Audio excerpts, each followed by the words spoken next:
Hello, welcome to Chapter 6 of the PMBOK Guide, 5th edition. Now, how does it feel to be involved in Chapter 6? I mean, you've been through 1, 2, 3, 4, 5, and now this is the big one, because this is where we have PDM, ADM, AOA, and all that stuff. So it's going to be fun-filled.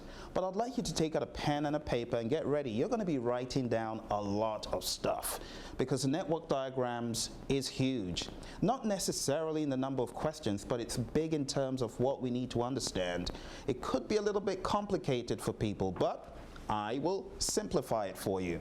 So let's jump into Chapter 6, Project Time Management.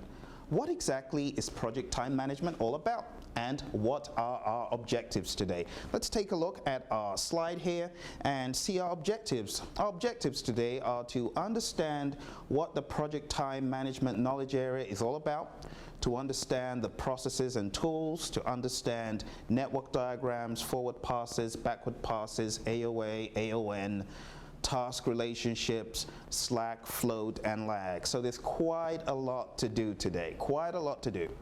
But let me first of all give you a high level of the processes of project time management. The first process is plan schedule management. Plan schedule management is all about planning the schedule. We'll talk about that in a lot of detail. It's also a new process that was not in the 4th edition. The next process is define activities, which is all about defining what will be done on the project step by step, going into a list of tasks.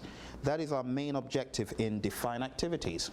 The next thing is sequence activities. Our major objective is to put those tasks in the order that they will occur.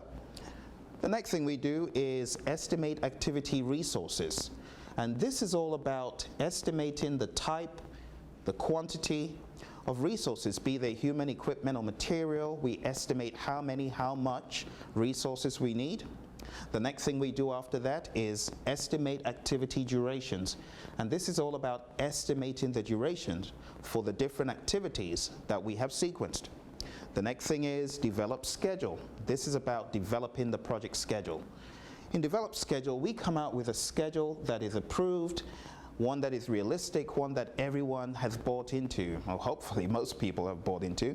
You know, at the end of the day, it's all about pleasing the stakeholder. And if the stakeholders, senior management, the executives, your customer think that the schedule is good, then you're good.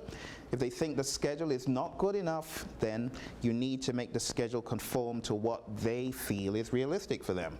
And then the last thing we do is control schedule.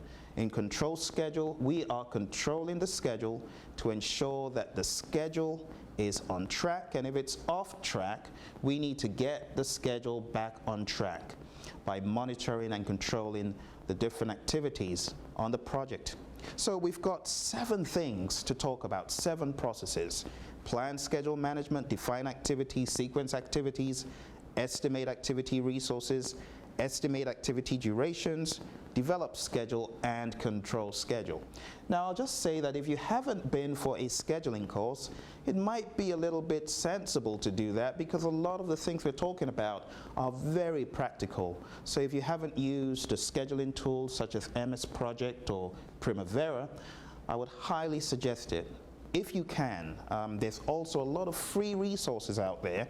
So even if you can't afford going to a full-blown class, look online and try to find out a little bit more about these different aspects of scheduling and time management, okay? So let's take a quick break, and then when we come back, we will be diving in to schedule management, plan schedule management.